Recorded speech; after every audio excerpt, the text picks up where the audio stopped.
Middle class জীবনটা এক অদ্ভুত জীবন। জামা কিনি তো জুতা ফেটে যায়, জুতা কিনি তো প্যান্ট ফেটে যায়, প্যান্ট কিনি তো মোজা ফেটে যায়, আর যখন সব একসাথে কিনি তখন পকেট ফেটে যায়।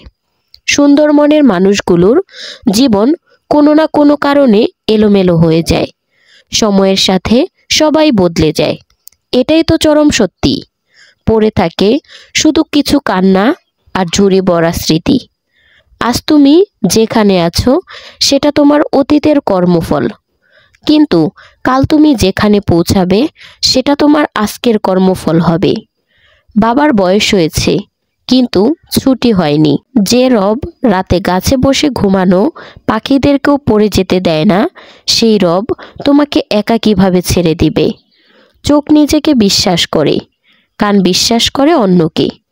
কিছু কিছু মানুষের কথার আঘাতগুলো এত ভারী হয় যে না চাইলেও চোখের কোণে জল চলে আসে। হাসতে থাকো, দুনিয়ার সাথে থাকবে।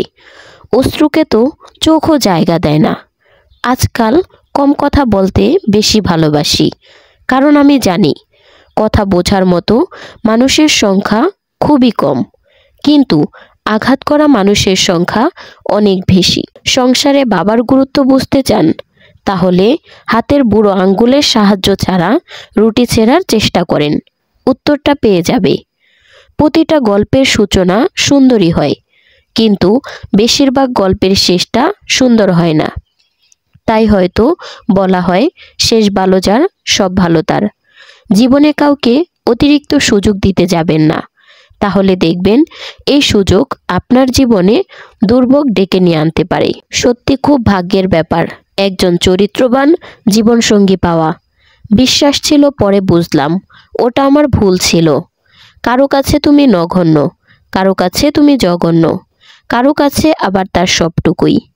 একটা কথা মনে রাখবে, গাধার নাম ঘোড়া রাখলেও সেটা গাধাই থাকে। কারো জাজমেন্টে তোমার মূল্য একটুও কমে যাবে না, কারণ আলুর ব্যাপারই তো আর সোনা চিনবে না। তুমি নেকা, তুমি ধোঁকা, তুমি রাগী, তুমি অহংকারী, আসলে এর কোনোটাই তুমি নও। তুমি তাদের কাছে সেই রকম, তারা তোমাকে ডিজার্ভ করে যেই রকম। দিন শেষে তুমিই তুমি। একটু একটু ভালো, একটু একটু মন্দ, সবটুকু ভালো হতে গেলে, সবাইকে ভালো রাখতে গিয়ে দেখবে তুমি নিজেই ভালো নেই। তো বন্ধুরা, ভিডিওটা ভালো লাগলে লাইক কমেন্ট শেয়ার করে চ্যানেলটি সাবস্ক্রাইব করে পাশে থাকবেন। আর হ্যাঁ, নেক্সট কি রিলেটেড ভিডিও চান সেটা অবশ্যই কমেন্টে জানাবেন। দেখা হচ্ছে পরবর্তী কোনো ভিডিওতে। সেই পর্যন্ত ভালো থাকবেন, সুস্থ থাকবেন। আল্লাহ হাফেজ।